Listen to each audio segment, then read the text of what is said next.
Hey, Satanico here for Godlovescomics, and we are back once again. And this is Miracleman Part 4, starting a new book, Book 2, The Red King Syndrome. Nothing quite as ambitious as the Red King Syndrome has been published before or since, says New York Magazine. There you can see the cover, I believe by Ellen Davis. I'm not sure there. I mean, that looks like Ellen Davis, but so does that, but that may be Chuck Austin or Gary Leach. I'm not terribly familiar with those guys. You can see the art here. The original writer, once again, is Alan Moore. Kat Ronwood participated in some way. I'm not sure in what way, but long time sort of a zinester and occasional, I guess, comics writer. Alan Davis, John Ridgway, Chuck Austin, Rick Veitch with Rick Bryant, color by Steve Oliff. And if you were with us last episode, Miracleman discovered his origin, and it was rather unpleasant in the sense that he had been lied to, of course. There was alien technology involved, and basically he was fed a narrative that was basically a comic book script. It was basically a comic book origin that he believed in, but of course was completely false. And it was a comic book origin that was reminiscent of Captain Marvel's, Shazam's, the DC, the Fawcett version of Captain Marvel, which of course is what Miracleman was based on. With Mick Anglo, they basically just ripped off Fawcett's Captain Marvel series, and so, you know, he found out the real origin, and it drove him a little bit, not mad, made him mad. So here you go. Miracleman, Book 2, The Red King Syndrome. Chapter 1 is Cat Games. And I believe this art is by Alan Davis.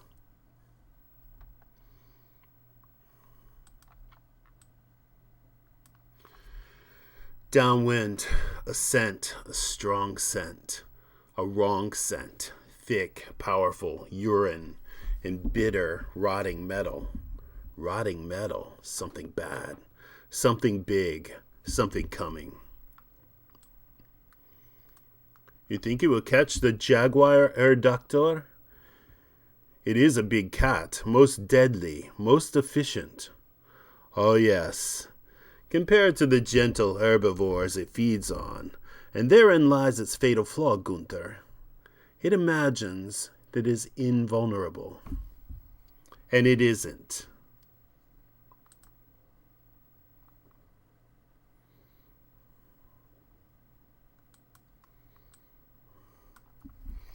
Oh, sure, Miracleman can't be hurt, but you can. Speaking of invulnerable. And he's looking considerably saggier than I remember in the first episode. And she's obviously pregnant, actually, with Miracleman's baby.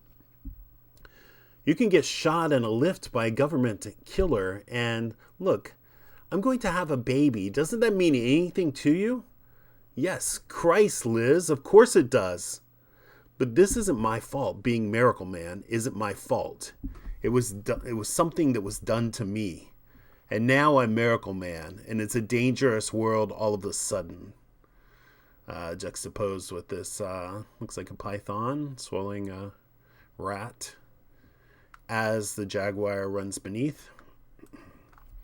I can't say anything that will reassure you, Liz. You better talk to him. But that's just running away from it, Mike. We've got to... Mike, where are you going? Downwind. A sound now, a splintering, hammering vibration beneath the paws. Death coming. Hungry death.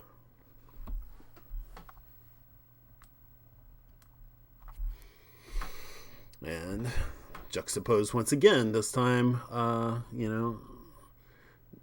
with Kid Miracleman in his vegetative state, being fed. What's the matter? Not hungry today?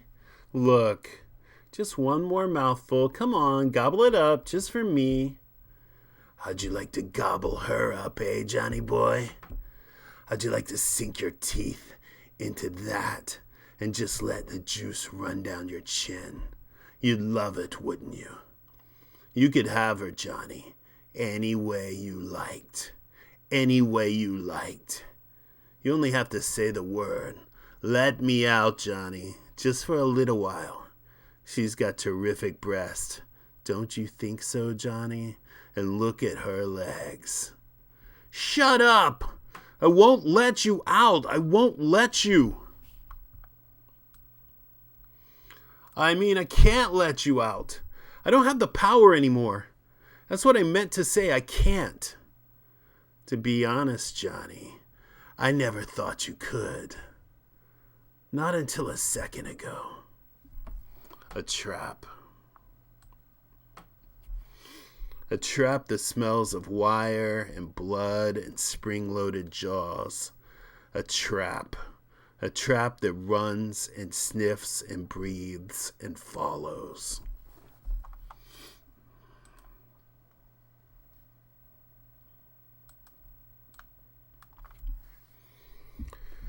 Seems you have me where you want me, Mr. Cream. What are your terms? Oh, they are not severe ones, Sir Dennis. I simply require that neither I nor my unnamed associates should be molested in any way, and that all investigations into the Zarathustra project be suspended forthwith. As I've stated, should any harm come to me, several national newspapers will be receiving large and potentially embarrassing wads of documentation. Cream, what do you hope to gain from all of this? Why, power, Sir Dennis. Power. Surely this is not a foreign concept to you. No, no indeed. But are you aware? Are you really aware of just how much power this creature possesses? You're out of your depth, Cream. This monster, it shouldn't exist. Its very proximity destroys people. People like me, people like you. You made it an enemy, made it an ally. There is a difference. You made it an enemy, I made it an ally. There is a difference. Not at all, Mr. Cream. It has made you its pet. Have you ever thought how little he must care about us as a species? Have you ever thought what we must look like to him? Like animals, Cream. Like frightened, stupid animals. See this panel here where you have lots of people walking, kind of railing, so it's almost like a cage, almost like a zoo, as he makes this animals sort of metaphor. And then, of course, also this tree of monkeys and the jaguar narrative is still going side by side. And now Miracleman is back. His muscles swim like fish beneath his skin. His skin that glimmers alive with stars as eyes drown her. He is like a god. And there is nothing to be afraid of. The empty air between them is alive with invisible signals. The semaphore of dilated pupils. The Morse of her breathing. He approaches, her mouth is dry. There is nothing to be afraid of. Hands that can tear apart mountains draw lightning lines down her spine. Fingers that can crumple steel trace the silent O of her lips. She is his wife. His baby is inside of her. He will allow no harm to come to her. There is nothing to be afraid of, nothing. So why does she feel so vulnerable and afraid and hunted? It can't run. It can't run anymore.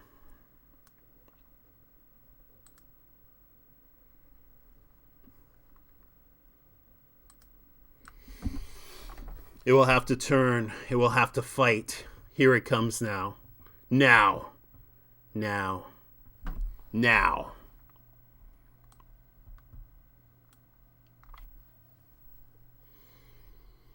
And tragically, something just tore right through the Jaguar's torso, and then it looks like again through his throat. And that's it. Always sad. I despise hunters, by the way.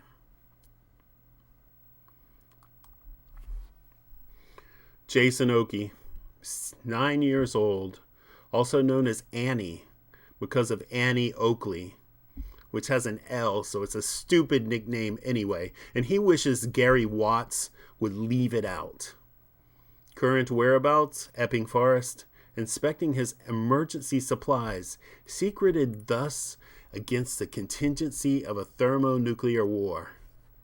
1 spring-loaded gun that fired dried peas, 1 packet of custard creams, not yet quite soft enough to eat, 2 copies of Health and Efficiency, 1 packet of dried peas, and 4 Rothmans.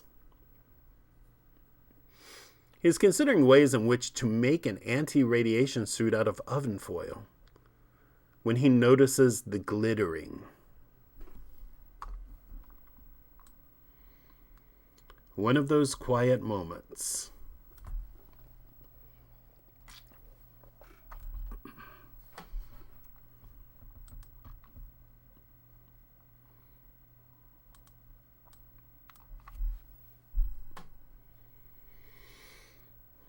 Just some very quiet panels in which he ponders Miracleman, who poses no threat to him, it seems. Are you a poof? Or are you a Nero? You know, a Nero. A superhero. In fact, Miracleman was more afraid of him than he's afraid of Miracleman by far. A superhero? Yes. Yes, I suppose I am. My name's Miracleman. Jason Oakey. Nice to meet you. What's all this shiny stuff? It's my force field. I call it the Tinkerbell effect. Tinkerbell and Peter Pan. You know Peter Pan? Not personally. Well, no. Tinkerbell followed Peter Pan around. Tinkerbell was a fairy and... Okay. Let's settle this issue in a gentlemanly fashion. Stand back over there a little. That's about far enough. Now watch this carefully.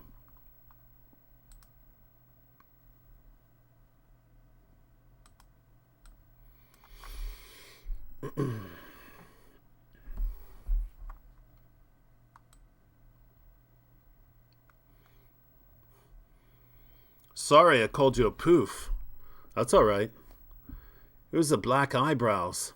I thought your hair was dyed. It isn't. If you give me some chemicals to drink that make me have superpowers, can I be your boy partner? No. Could you save the world? Or at least me and my mates if they had a nuclear war? I wouldn't like to promise, but I'd do my best. All right. Can't say fairer than that. I gotta go home now. Me too. Goodbye, Jason. Goodbye. Children have the strangest adventures without being troubled by them. For instance, they may remember to mention, a week after the event happened, that when they were in the woods, they met their dead father and had a game with him. Peter Pan and Wendy by J.M. Barrie. I wonder if Jason will return at some point. He seemed like a rather interesting character. And yeah, he wasn't too bothered by what he just witnessed. Kind of casual. Later.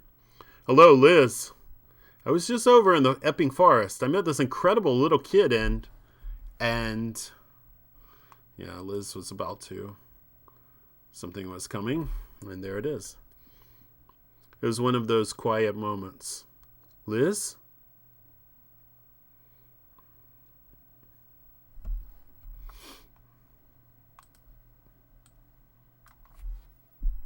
Through the garden of barren Saturday, he runs with heavy legs. and a carpet of insects that twist and thrashes beneath his naked feet, through the corpse orchard, through the boneyards. Strange fruit bruises his cheeks. A skinless aristocrat of the cemeteries follows close behind, white head nodding, smiling, top hat fallen over one socket. Somewhere a bird screams, and screams again, and screams again, and screams again. Hello? Yes, this is Evelyn Cream. Who is... They've taken her, Cream. They've taken my wife. Come now. Kidik. Miracleman. Nightmares. This guy looks a lot more fit than Evelyn looks typically, but I guess maybe his suit is deceiving.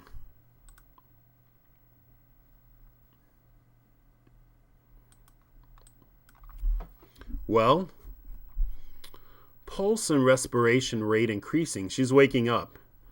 Give me a transparency. She's awake, pulse still normal, starting to rise a little now. Any distress? No, nothing yet. Cut to red. Pulse and respiration rising. Getting some distress now. Is a steady climb. Wait a minute. Is that something around the womb area? Is what something? Oh. I can't have been anything. Nothing is gone now. It's gone now. I thought I had a reading there, but yes. Is there any distress? No. Pulse and respiration normal again. It's very sudden, isn't it? Give me a construct and close on the fetus. Yes, good. Obviously, she is a very brave and capable woman. Able to adapt quickly to the changes in environment. Admirable. Extremely admirable. I wonder what she was thinking.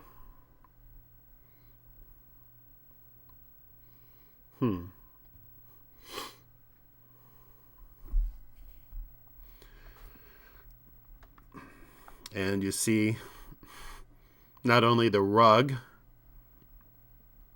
but there's like a comforter or something across the bed, which looks like the skin of the leopard that was killed earlier. At least a reference to that, unfortunately. I know what you must be thinking, Miracleman. I ask you to believe me. I had nothing to do with this. Cream. If I didn't already believe that, would you still be in one piece? Who else besides you knows that Moran and I share our existence? No one. My former employees were given a fictitious name. Is there anyone else who knew of your identity? Of course not. No one except you. And Bates.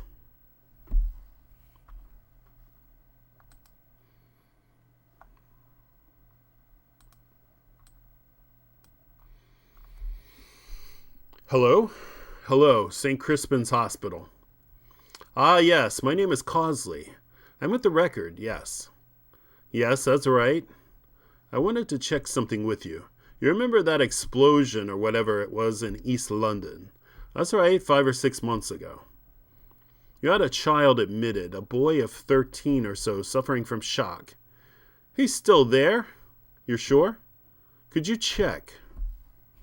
Yes, thank you. He is. You're absolutely sure. You are. I see. Thank you, sister. Yes, good night. Kidik. He's still there. It wasn't Bates. She isn't with him. Then where is she?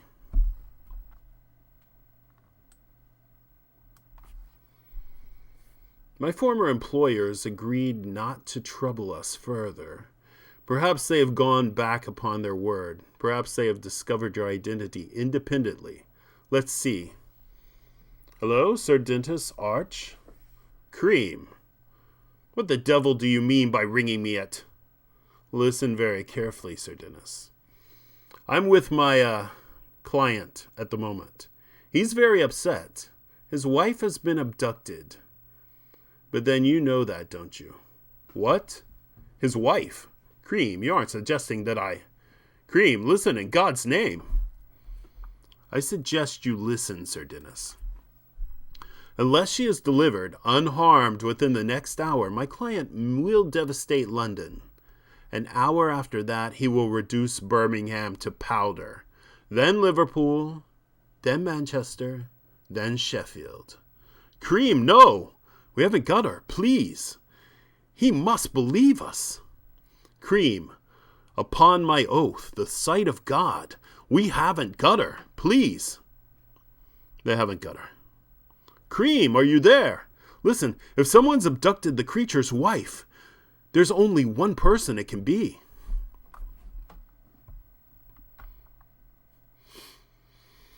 Such an interesting dichotomy that they view him as like such a monster, and he's not remotely a monster, but he could be, because of course you see what happened to Johnny Bates. Johnny Bates is a monster who could destroy all life on the planet. So, I mean, it's reasonable to be terrified even of somebody who's by all understanding, very upstanding at the moment, but anything could happen. It could snap. His wife was abducted, and there's a threat to destroy all of London, Sheffield, Manchester, etc., etc. Of course, it was mostly a bluff, but he could do that, of course. Dr. Emil Gargunza. Miss Moran, I am very honored to make your acquaintance. Okay, so Gargunza is the man who essentially created the Miracleman family. Gargunza, how is your husband? How is Miracleman? My husband? I don't know what you're talking about. Look, what's going on here? Miss Moran, please, do not play the stupid cow. I am quite conversant with the fact that your husband and Miracleman are one and the same. I created him. He is almost my son. And shortly, Miss Moran, very shortly, he will be my father.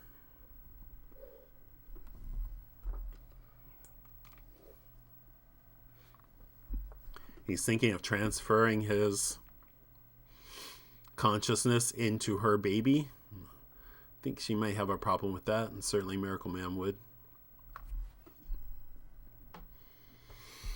The approaching light. Again, last night, again I dreamed. I dreamed of death and jungle. It was laughable. I am laughable. Can we never rise above stereotypes? Perhaps tonight I shall dream of cotton balls and watermelon, awaken to find myself singing Mammy. But no, I only dream of death. Death and jungles. This mysticism, this weak and hysterical mysticism, it will destroy me.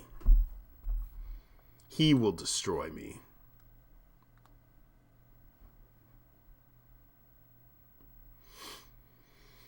His enemy has stolen his wife. His enemy, Gargunza, who I have discovered lives and lives in Paraguay. It seems we must take a plane.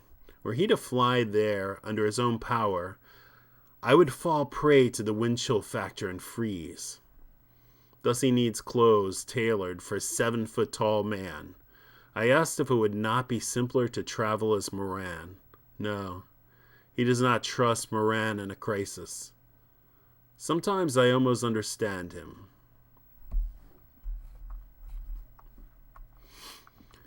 Gargunza lives in Paraguay, which explains the proximity to the jungle, and also is kind of perhaps a reference to the aging few Nazis that still live in South America and usually are hunted down there, now in their 90s mostly. There's still a few left, actually, who were teenage guards for Nazi concentration camps. She is so calm. Also explains because his assistant was named Gunther and was speaking a German accent, so that's further validation for what I'm saying. She is so calm. I'd expected or perhaps anticipated, "Ah, Emile, you old ram." I'd expected more fear and pleading. She is admirable. She is worthy. Worthy as the wife of a Superman. Worthy as a mother. But why is she so calm? It's almost as if, no, it's not worth considering. Emile is romancing again. Emile is concerning himself with fantasy when there is so much fact. The fiber cameras are in place. I can see now. I can see. Congratulations, Miss Moran. It's a girl. I know. I wonder if the presence of the baby is giving her additional powers, and that's why she's so calm. And or maybe the baby can save her. I'm not really sure. There. He doesn't look so special, does he? Not quite the great burning juju after all, eh? Strip him of his gaudy leotard, and he is, after all, but a man. Almost. Almost a man. And don't forget, you have seen him afraid. When he believed that the man named Bates had taken his wife, there was human terror in his eyes. No, he's not so much, and yet you follow him. Naturally, there's a reason for this. You must locate Gargunza to suit your own ends. He has the secrets that you require. It is logical that you follow this man as if you had a choice. Below us now, South America, smoldering with the problems that beset its cocaine industry, thrashing in a morass of lost wars and economic ruin and light and shadow and jungle.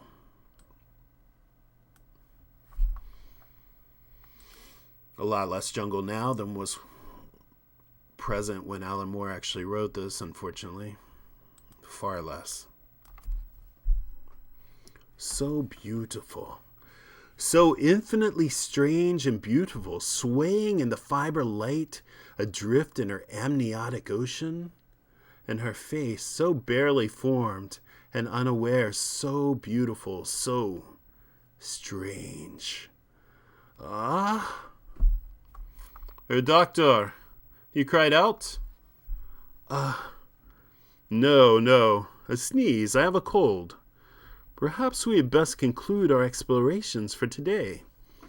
Excuse me, I need rest.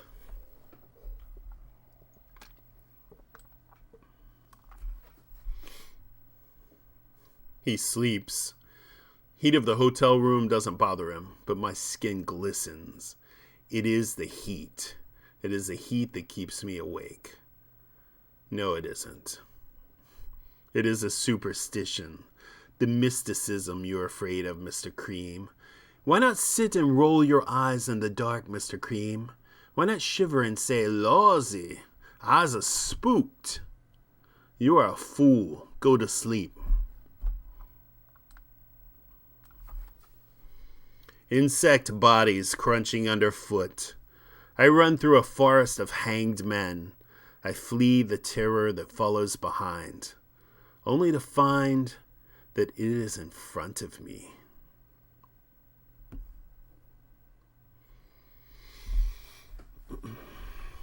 See various lynched bodies, and pretty grim.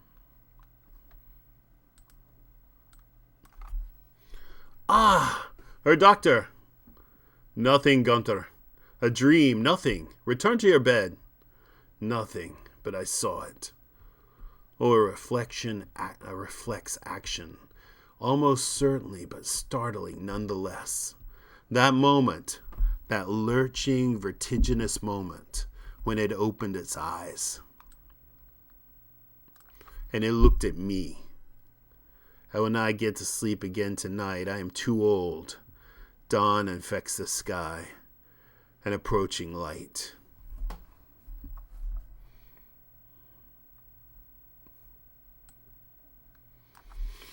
Project Zarathustra, the Cotswold Hills, November 1961. Coffee, Dr. G? Gargunza, Dr. Fabian. It's only 3 syllables. Please use it. No coffee, thank you. There's a problem. I've been trying to feed the brute scenario 09/9 all evening. One of the variant, young nasty man, encounter sequences. They're resisting it. But surely that's impossible. Of course it's impossible. If it were possible, it wouldn't be causing me any problems, would it? They're overriding the somatic inducers somehow. It's their minds I worried about this back in 49 when we commenced Zarathustra. All their powers comes from the minds, and those minds are developing all the time.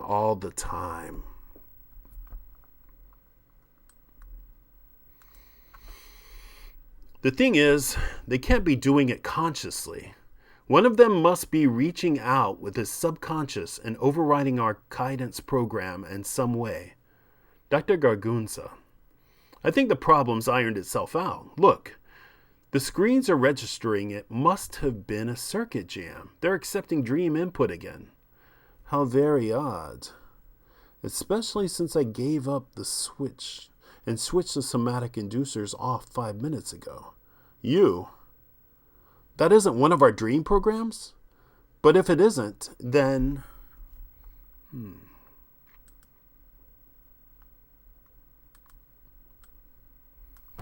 Where are they?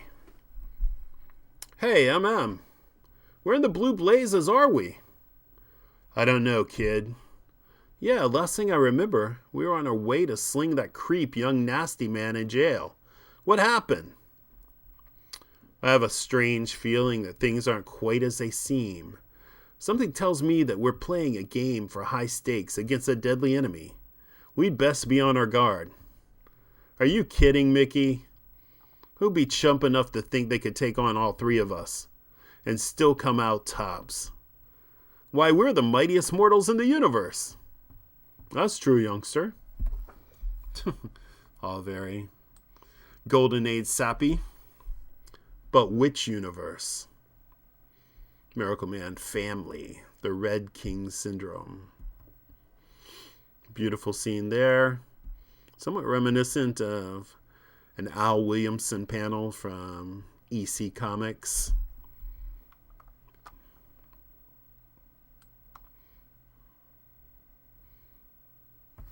Maybe we'll find some answers over there, MM. Holy macaroni!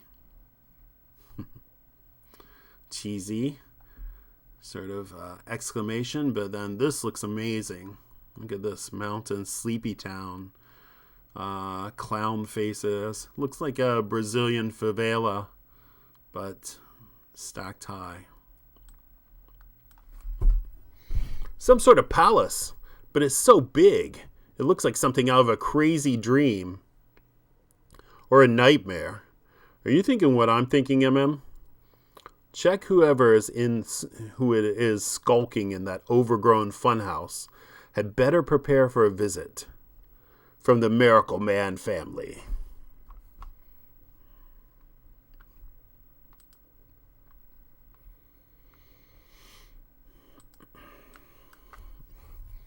I don't like this. I don't like this at all. All these references to dreams is Sleepytown. Their subconscious minds are trying to tell them that what they're experiencing isn't real. Do you know, I think they're trying to wake up, Doctor. Nobody around. This place seems pretty quiet. Almost too quiet. Yes, let's take a look at that hangar down there. Hey, pals. I think you better take a look at this. What is it, KM? What do you see? Jeepers. What's the... Mickey. What are they? They're giants. Huge slumbering giants ensnared with wires and cables. And they look like us. MM, this is getting spooky. Let's move on to somewhere else. This is absolutely fascinating. Their subconscious minds are trying to overload on absurdity to shock the brain into wakefulness by crossing the threshold of disbelief. Which pretty much describes superhero comics in general, right? Very meta. Through here. And if they get through the door? Fortunately, Dr. Fabian, I'm not known as a genius for the manner in which I brush my teeth. I foresaw this eventuality. We are quite secure, but if they wake... In 1952, I installed a fail-safe device against the day when our subjects would begin to perceive the bars of their mental prison. It looks like a dungeon of some sort. It is the power of their minds which is thwarting our guidance programs. These damper fields will reduce that power gradually until they are completely drained. Kid, young, look out! Vampires! Vampires.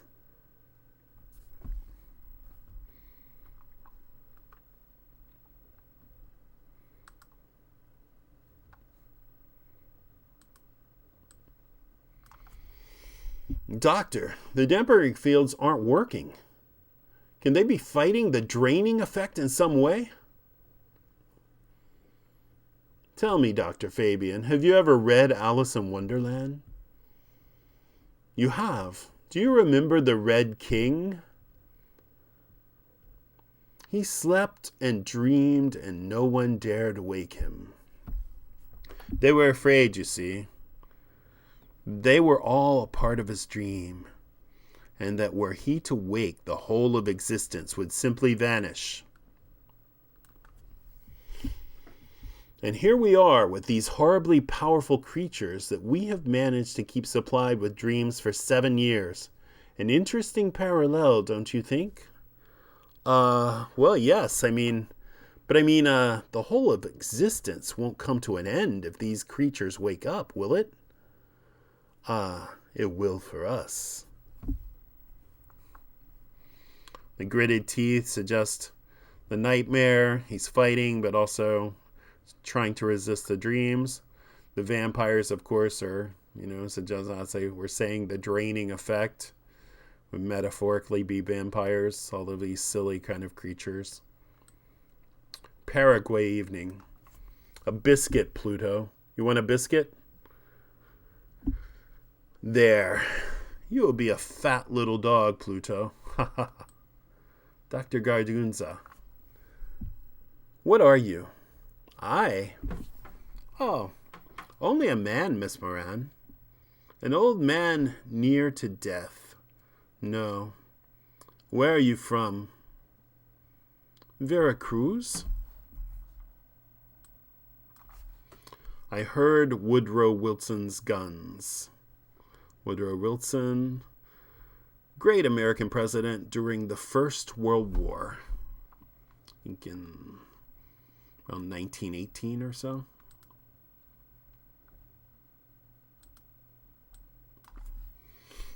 Uh, 1910 is when I was born. 1910 under the volcano Orizaba. Porfirio Diaz fell the following year. But you do not wish to hear this. Yes, I do. Diaz fell in 1911. You know Mexican history? Ah, well, there's a little to know. Just dust and blood. Diaz fell in 1911, and President Taft sent his American soldiers to keep the peace. Later, when the troops are withdrawn, there are bad times. My father knew people in Rio. He said they would take us there. I am 4, 5, 6 years old, and this is happening? In Rio, we were poor.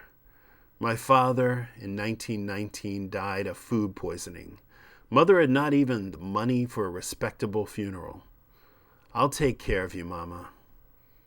This from me, 9 years old. But I did. My IQ, you see, was almost 190, and I knew that there was a little honest money to be made in Rio. There was a local gangster, a man named Aurelio. Because I was a small and ugly child who posed no threat, he adopted me. I was his mascot, his good luck piece, his joke. Sometimes he let me make suggestions. My suggestions served Aurelio very well. By the age of 13, I ran much of his business for him. Then one night, drunk, he tried to interfere with me, sexually. I resisted. I was beaten. He damned me for a eunuch and my mother for a whore. Poor Aurelio. He didn't know. He was an uneducated man with no head for figures. He did not understand how unnecessary he had become. I earned far more money than he did. I owned his men. They worked for me. I had him taken from his bed one night. He watched while I raped his woman, and then I beat him to death with a baseball bat. I was 14. Grim.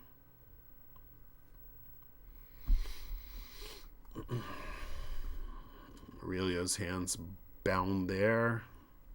It's a violent orange panel with little splatters, effects.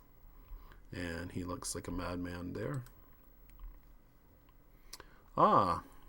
Very good. My Hitler reference or my Nazi reference coming to fruition, it seems. Even though he is definitely from South America, there is that correlation. By the time I was 18, I had enough money to ensure my mother's comfort during this life and a little more besides. It was Europe that I wished to see now. I had grown tired of dust and blood. Europe in 1928 was an intellectual's paradise. I met Martin Heidegger, the philosopher. I stayed with him at Freiburg for a while. Such talks we had. He was not yet 40, then a young man. I began to study science seriously. Genetics in particular, so little was known, you see. The chromosome's existence had been established less than 20 years before. As my reputation expanded, I met many significant people. One of them was Reich Chancellor Hitler. And the Nazis also notoriously experimented on people, particularly the disabled, mentally incapable. So that may play a part here at some point with genetics and eugenics. It's a little bit different. So much has been said about him. My impression was of a man who believed very strongly in what he did, but with a dangerous weakness for mysticism. He was no less sane than many I have encountered. In 1934, I was given a position within the Reich researching genetics, amongst other things. In 1941, I realized that the Axis could not win the war, and I defected to England. I was made very welcome before my defection. I had worked upon the then experimental V2. On the strength of this, I was given a position within the Air Force intelligence. My immediate superior was a man called Sir Dennis Archer, a hereditary peer and inflexible Christian moralist. He was a prig and a bore, but easy to manipulate. In 1947, my mother died. I had killed my first man before I had grown a man's hair. And yet this was the first time I had understood mortality. I thought of Martin Heidegger and his idea that true humanity comes from not bowing to the external world. I decided then that I would never bow to my own mortality, never die. In 1948, I was given the means by which this might be accomplished. It was a night in March. I was aroused from my bed with news of a poison gas scare in Wiltshire. I did not see why I should not be involved in this. I did not see why I should be involved in this, but it was insisted that I be driven down to see for myself. The poison gas was a fabrication, of course. That was just to explain the necessary evacuation of the area. It was a bitterly cold night. I recall it perfectly. March 15th, 1948. That would be 3 years after World War II had ended. When the sky fell.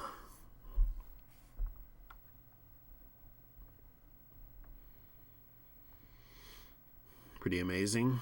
I guess that's the alien ship.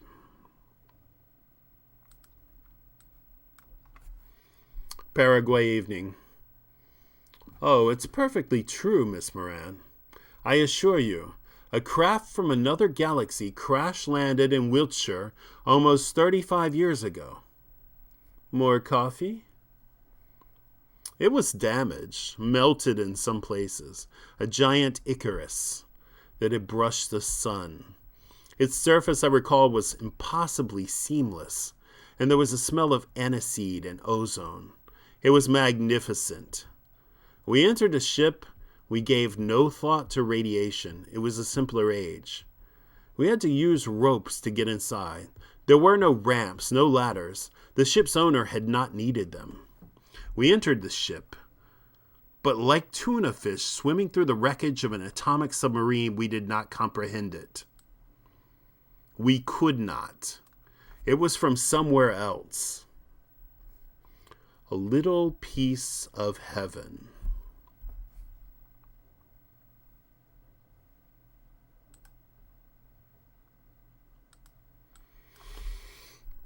It frightened me a little, but not, I hope, through simple human xenophobia and superstition. I looked at the alien technology about me, and I understood its implications for humanity. It was so desirable, so dangerous.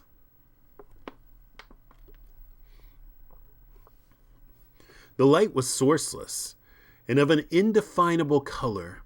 The gravity was false. After 30 seconds inside the craft, one of the junior officers reproduced symptoms of violent epilepsy. For my part, I was sick. I managed it with as much dignity as I could muster. But there was a sensation of fouling something sacred nonetheless. We continued into the ship. We found a massive arrangement of polyhedrons that were perhaps our visitor's library of armory or larder. We found a machine that had intestines. We found circuitry that seemed to be made of water. And finally, we found the visitor.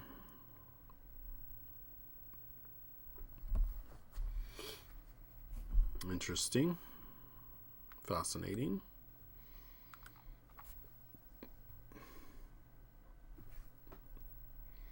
The disassembled craft became property of Air Force intelligence as it did its late pilot. The dead alien obsessed me, refusing to conform to any biological theory that I could imagine. Fascinated, I circled this enigma for a full year. Presumably that's the fused skeleton that was on the table, but I guess we'll find out. Well, those did have human skulls, so. It had two of everything. Well, there you go. Two heads intersecting with each other, two brains crushed together in an amorphous brown-gray mass, and yet it was one creature, its cell structure consistent throughout. Or rather, it wasn't. You see, one of the bodies was a cellular replicate of the other, a clone, although we did not have the word then. Also, the secondary body was tremendously evolved and adaptable. Do you see? They were minds with more than one body. I suppose it made spacesuits redundant. Just select the appropriate form from your, what shall we call it, your body wardrobe, and put it on.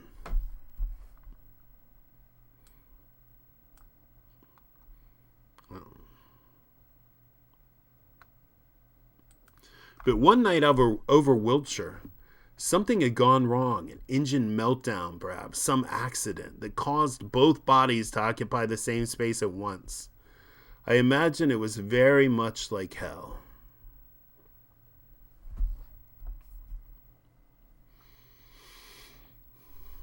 incredibly difficult scene to draw, as it's described, but he's done an admirable job of doing so, where it looks both believable and yet completely mysterious. You can't really put together what we're seeing exactly. Looks like a face there, and then this other sort of equine or dragon-like face there.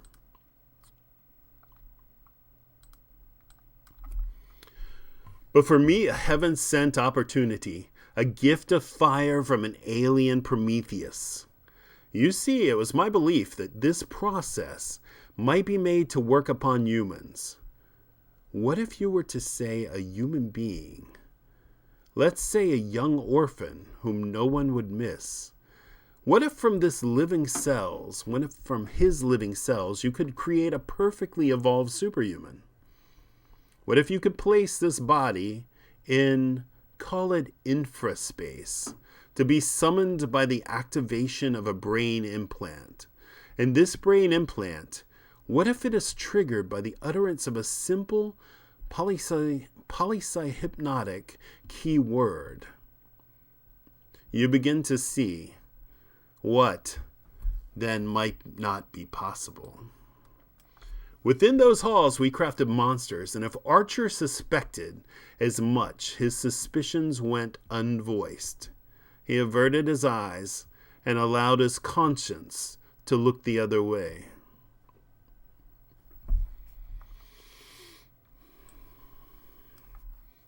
He wanted the power. You see, that upright Christian gentleman? I offered it to him. A gift. Here, take it. And seizing it, he commenced his fall from grace. I gave him Superman. An amusing concept, yes? The idea grew from the need to find a means of controlling these beings. I had decided to enslave their minds with dreams. With stolen alien science, I constructed a device that would shape their dreams and nightmares.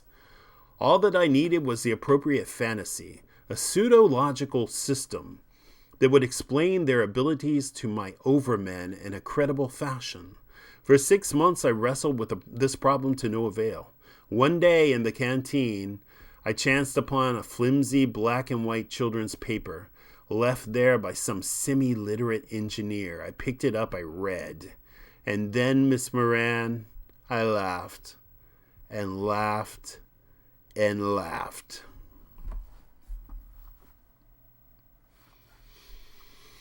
He found the flimsy black and white children's paper. In other words, as comics were black and white in Great Britain, he found a comic book. And you can see the comic book they found.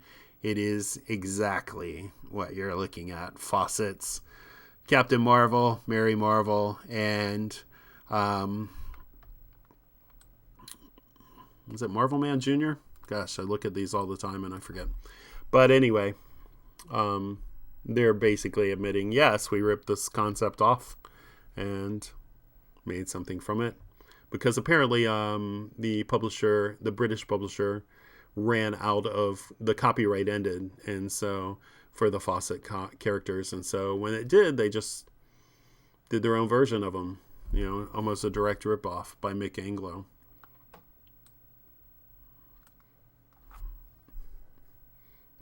And then, Miss Moran, I laughed and laughed and laughed, and went away and built my miracle family. Your husband first, then Dauntless, then Bates. Rebek and Lear came later, but they need not concern you. Rebek, I believe, is Big Ben, or maybe Big Ben is Lear. I don't remember. Dr. Gargunza, why? Why did you do all of this? To live forever. To live forever in a perfect body. But you see, that was the tragedy. We learned that the process did not work upon those above a certain age. Myself approaching 40, I was excluded. Undeterred, I considered alternatives. I consider wiping clean your husband's brain and imprinting my own intelligence upon it, stealing his body with a scientifically approved form of demonic possession. That's horrible, even supposing that you could do it. Oh, I could have done it. I had the means, but no, it wouldn't have worked. Not on an artificially created being with an already existent brain implant. Not on such a mature and powerful personality. Yeah, finally she's getting it. But on her baby, it certainly could. But of course, if that being were to breed and produce a baby that duplicated his powers naturally without the need for said brain implant. Ah, but I've bored you for too long already. More coffee, Miss Moran? Yes, she spills her coffee. And she finally gets what he's getting at. Question is, they somehow orchestrate her getting pregnant, which I don't know how that would be possible. His name is Gargunza, Dr. Emil Gargunza. Throughout his childhood in the back streets of Rio de Janeiro, he only wanted one thing. While he worked for the Germans in 1942, he only wanted one thing.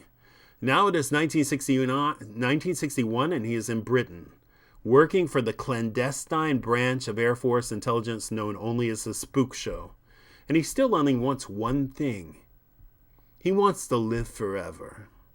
He had hoped that Project Zarathustra would help him towards that end. Miracleman Family Part 2. How do you live forever? You become a superhuman. How do you become a superhuman? You study other superhumans. Where do you get these other superhumans from? You create them. You create them, and because they are so terrifying and powerful, you keep them locked in a world of dreams, studying the play of their minds while their bodies lay sleeping. And then one night in the bitter November of 1961, something goes horribly wrong. They start to wake. His name is Gargunza. Dr. Emil Gargunza. He doesn't care anymore about living forever.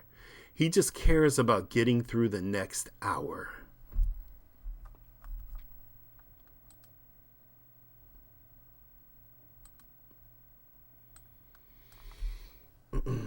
The damper fields have overloaded Dr. Gargunza. They aren't siphoning off the subject's power anymore. In their breakaway dream world, the subjects have defeated the vampires that their unconscious minds had projected. How very apt. What next, I wonder? We've KO'd these bloodsuckers, MM. What next? I don't know, young. Something's wrong here. Something doesn't feel right. It's as if none of this is really happening. I knew it. He's the one doing this, Moran. His subconscious, aware of it, true situation, is trying to break down our dreamscape and dragging the others along. By piling vampires on top of giants, on top of huge funhouses, it's trying to provoke him into rejecting the whole thing as a fantasy, and it's succeeding. What I need is a dream program that will explain these lapses in the continuity of his reality and lull him back into security and sleep. But what? Ah, yes, of course. Dr. Fabian, run an override program. Will you? I'll dictate. We start with a sudden noise behind them as they walk down the corridor. What was that? They turn and he's there behind them. Adversary Module 390/8, also known as Hypno-Deacon of Delirium. So they're kind of doing a meta comic book storytelling thing here where Gargunza is supposedly narrating the story, but of course we're seeing it in these exposition boxes. And then you've got this absolutely outrageous crazy, nutso character design and this crazy name as well. Hypnos, Deacon of the Delirium. Okay.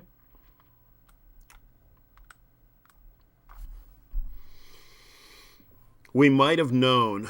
Who else but the nabob of nightmares could come up with a creepy setup like this? That explains your weird sensations, MM. It does indeed, Dickie Dauntless, but it will avail you not. When my sirens of slumber have you in their lethal caresses. Gulp.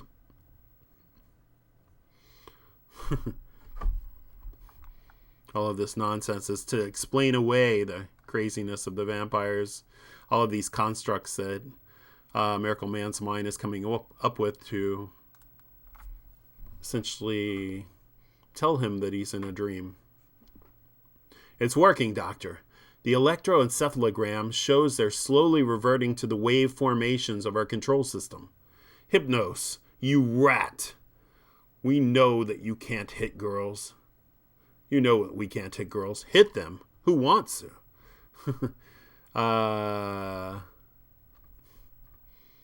Kid Miracleman doesn't want to mess with the girls, but Mike Moran does. Miracleman does. Again, this girl who seems to have, I don't know what those are, centipedes. No, this is wrong. Don't you see? We're being seduced. They're trying to stop us thinking. Uh-oh. The EEG is acting up again. Another crazy panel.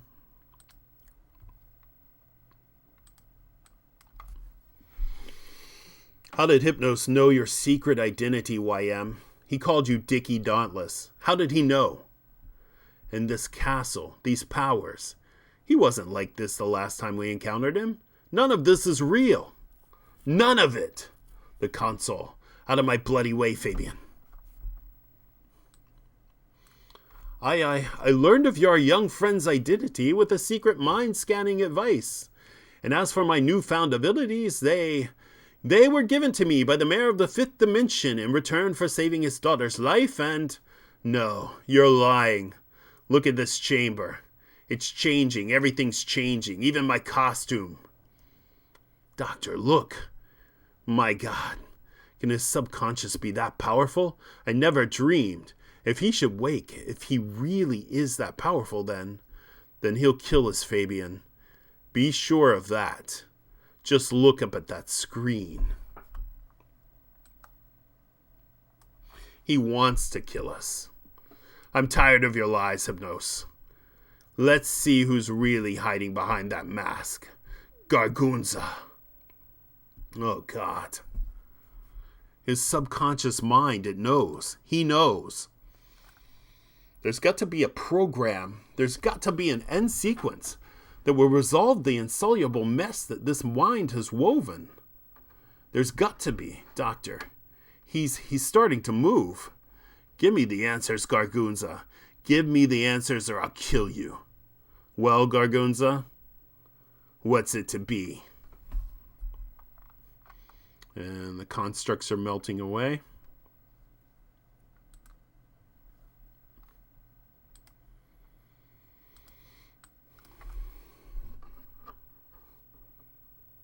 Sweating.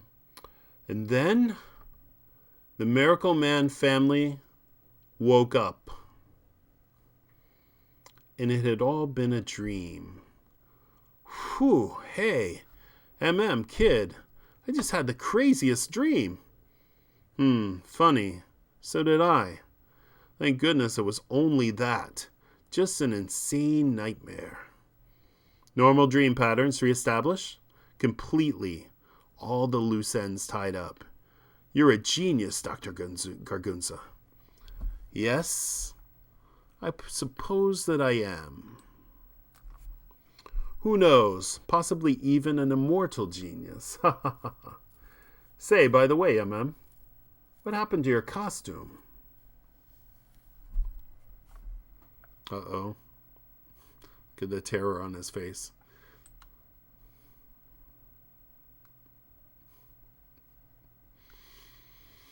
And this is likely him rocketing down to the house. And there's Cream's hand.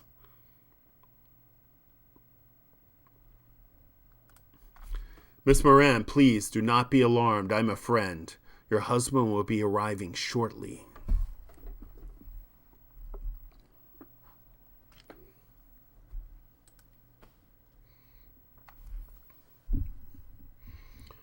Miracleman and every dog its day. It is as you said, Herr Doctor. He is here. Herr Doctor?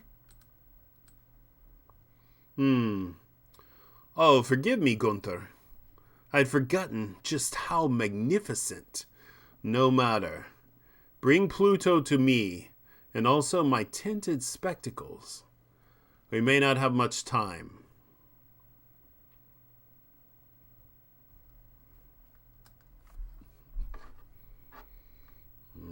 Gargunza, I've come to kill you. Well, let's see what these spectacles have in store for him. No? No, you haven't. Quite the reverse, in fact. Abraxas. Oh, a safety word. Kimota! Kimota! What have you done to me?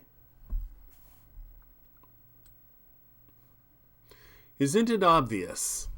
I've used a post-hypnotic keyword of my own to override your trigger mechanism. A fail-safe that I thought to include after a little incident in 1961. You wouldn't remember. Cream! The effects only last for an hour. Cream! And then he doesn't have an hour, does he, Pluto? Pluto, listen carefully. Steppenwolf. There, Mr. Moran. Do you like him? I give you MiracleDog. Ah, even his dog has alien genetics, alien DNA of some sort. I have so big a thing to tell. I have a second in which to tell it. Only a second, but it is a long second. And it will suffice. Miracleman, where are you? We heard you call out, and oh, I tried to tell you, that wasn't Miracleman's voice. It was Mike's.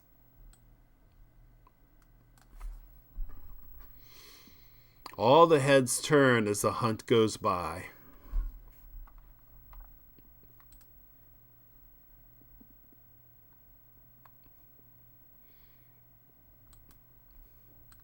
I think the art here has turned to Chuck Austin after Alan Davis, and Chuck Austin's art is a lot more primitive in my view, a lot more stiff, and utilitarian, a little more caricatured as well. So not as good, but sufficient in terms of storytelling, hopefully. Where's Miracleman? Where is he? Gargunza used a word to trigger the change effects last an hour. Oh God, that creature. Oh, come now. Surely the dog isn't that much of a surprise. We always experiment upon animals first, don't we? Incidentally, good evening, Mr. Cream. Pleasure to meet you. I'm genuinely sorry that it must be so brief. I'm sure we would have found much to talk about. Miss Moran, if you'd step away from the gentleman now, please. No, oh God, Mike. I think it would be best if you do as he suggests, Miss Moran. Liz, the baby. You've got to go, Liz. I love you. There.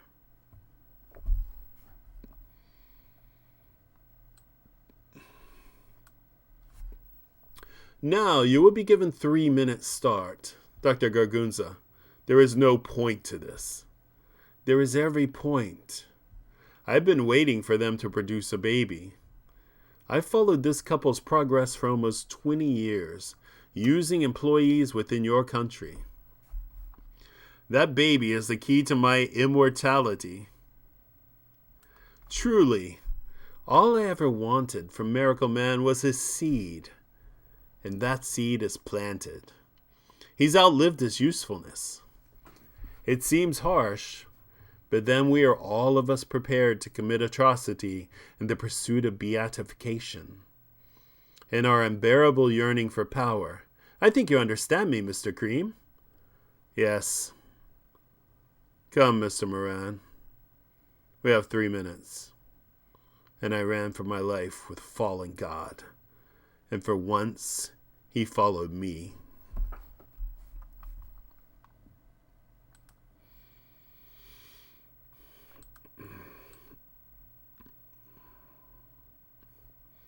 He had fallen very far.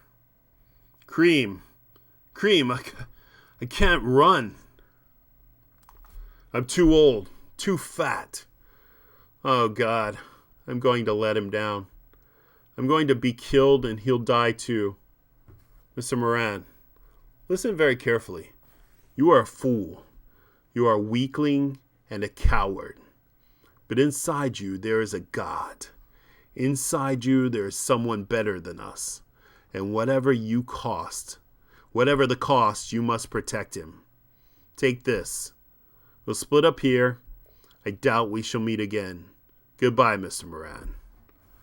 They're splitting up. Off you go, Pluto. Far behind me, I heard the hammer of paws, loud as ritual drums. And the jungle stream yawned with dislocated jaws, swallowing me whole. How had I come here, to this carcass forest? Was it thirst for power alone that led me to drink at this tainted well? No, not power alone. I wanted the white miracle. I wanted to touch the pale god that they had birthed in their machinery, the thing which we had not. And thus I reached out for that which the ivory promised, as did my father, as did his father before him.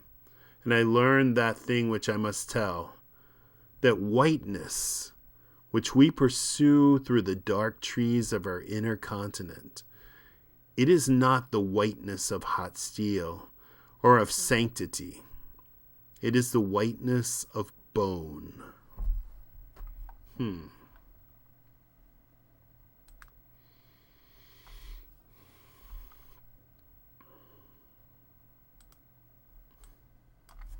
Only death, the grail we have been following, is filled with poison wine. And for our destruction, and all our frantic scrabblings have been for their amusement and for our destruction. I see that now, from within this elongated instant. I see it with clarity that is both terrible and final.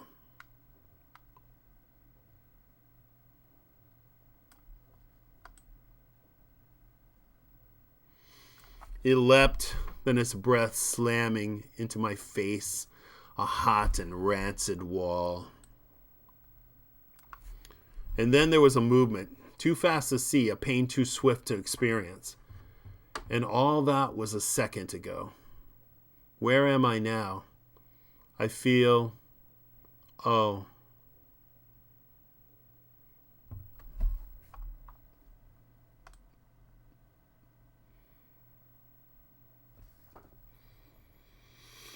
Well, that was sudden and fascinating that he, right there,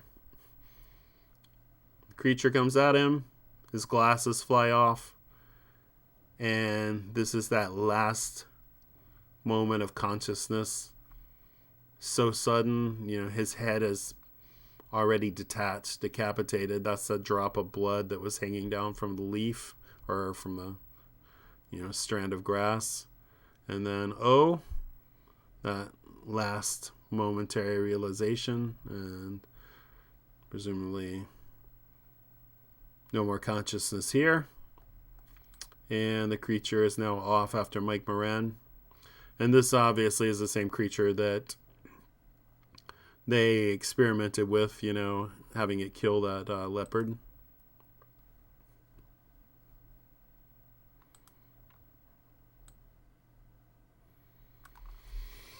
I don't think Moran has much of a chance here, unless somebody comes to the rescue.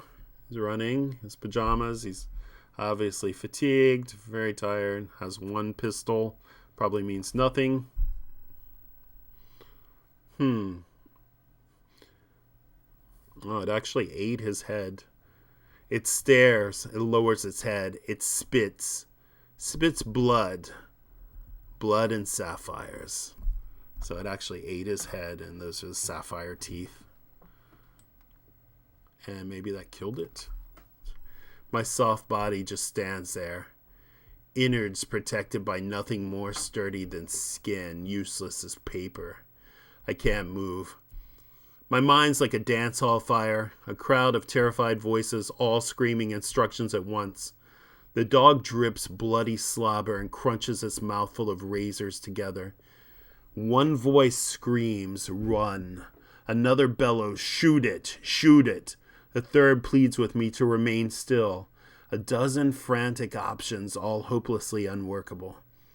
In the burning dance hall, they're hammering and pounding, but the fire doors are locked. The dog crouches. Its muscles hump and grind like rutting beast beneath the steaming leather sheets of its flanks. It's going to jump. I raise Cream's gun. It has furious eyes and an erection.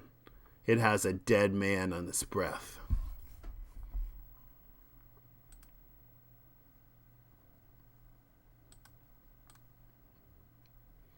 And then the gun is gone. And two of the fingers that were holding it. Ah! And my soft body just stands there, making its soft noises. Miracleman bodies.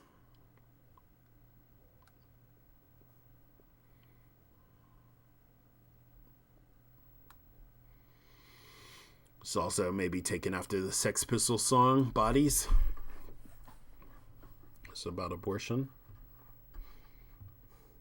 Well, has she ceased her whimpering yet? Sedatives have taken effect, Herr Doctor. She sleeps. Good. While she carries a child, there must be no unnecessary stress. She must be treated with care and respect.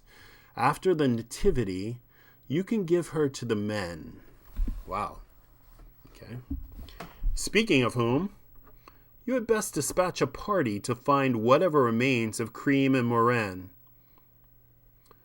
They left 40 minutes ago. Pluto will be finished with them by now. I want to see the bodies. Is it safe to send out the men? The dog is not back yet, Herr Doctor. Ah, well, you know how he is. He likes to play. But he is a clever little dog, you know. He has only an hour. Will not sport for too long. He'll return soon. Send out the men. Tell them not to worry if they encounter Pluto. He'll have eaten.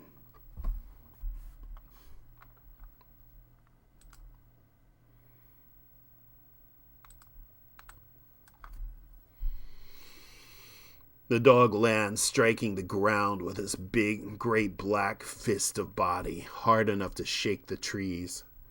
My fingers. It's eaten my fingers.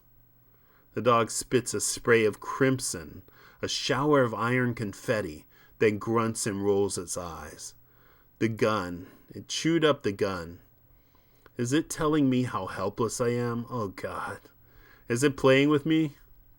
The dog gnaws a fingernail, thoughtfully, and considers. A foot, perhaps, next. A whole leg. I'm finished. It'll never allow me a time to wait out Gargunza's override and change to Miracleman. The dog decides both the forearms to the elbow. It flattens its body against the grass, tail wagging. It's even more hopeless than with Johnny Bates. There's no chance that this creature will say its keyword accidentally. It can't speak, except the dog tenses. Except, how does it change back? How does it change back if it can't say its bloody word? And leaps. Ah! What is it? A body. The dog has been at it. Which one? The doctor will want to know. Oh, I do not know. The head's missing. Idiot. It's the black one or the white one? It's the black. The white one no doubt lies dead nearby. Yes, I suppose so. Seems such a pity. He had to die. When he attacked the ranch, his body, it was so beautiful. Ha ha. Heinz is in love. No, he was a vision, that blonde hair, those blue eyes. When I was a youth, our leaders spoke of a man, this new kind of man, an Übermensch, yeah. I saw him then in my mind. I saw him again tonight. We waited for him to come for 40 years, and then we killed him. It is always the way, Heinz. It is always the way. So, clearly a reference to the Nazis' love of the master race, and as he says, Übermensch is essentially Nazi Superman, German Superman. And it's Alan Moore again kind of pointing out that Mike Moran, Miracleman, is essentially, he's like an Aryan god. Even though he's one of the good guys, he's like an Aryan god. And as I said, we waited for him for 40 years, and then when he got here, we killed him, just like they did with Jesus, right? Even though it wasn't the Nazis, of course, that killed Jesus, but that's the reference there, I believe.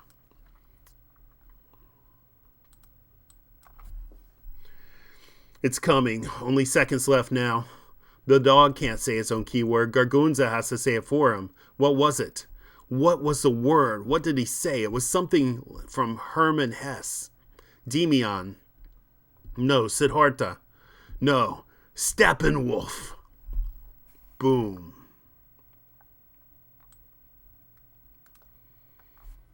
I can't hear. My face and chest are all burned. But the dog has changed.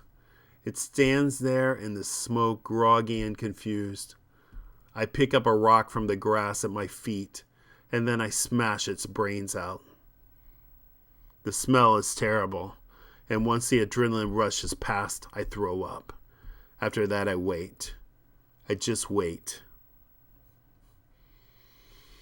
Seems incredibly cruel because, he's come up with this very clever construct. Oh, yeah, the dog can't say its own word. He figures out there's something from Hermann Hesse. He says Steppenwolf.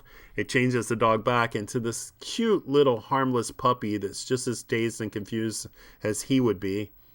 But he kills it because it truly has a monster inside of it that can be called up at any time again. So, Heinz, Ernst, wait a minute. I found something. What is it? It looks like it used to be a gun. That dog, what an animal it is. Hey, up here. I see something lying in the path. It's the white man? Is it the Übermensch? No, not Übermensch. Uberhund. Super dog. Crypto. Scheiße. But if the dog is dead, then where is he? Gunther said that he would be defenseless for only an hour. And then... for whom? Hour's up, kids.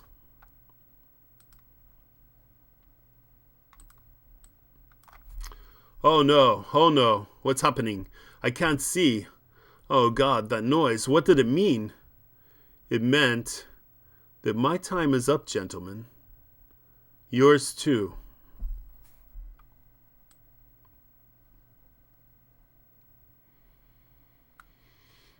Starlight, star bright, first star I see tonight.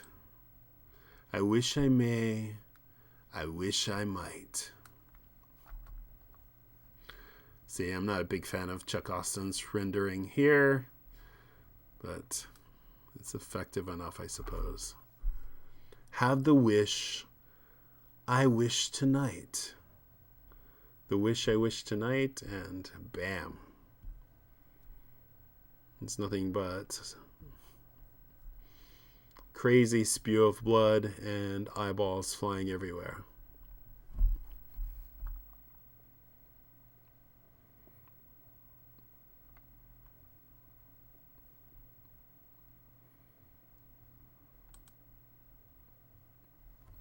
Seems a good place to end it. Very interested in seeing how it proceeds, of course. But we'll end it right there. I hope you enjoyed it. This was episode 4 of Alan Moore, a.k.a. the original writers, Miracleman, as done with Alan Davis and Chuck Austin, and eventually Rick Veitch and Gary Leach and some others, Steve Oliff. So that was a really fantastic episode, and I'm really looking forward to the remaining episodes of the series and remaining issues. And I hope you are too. So I'll be back very soon with episode number 5. But thanks very much, and hope you will leave a comment and tell me what you think about it. Thanks very much. See you next time. Goodbye.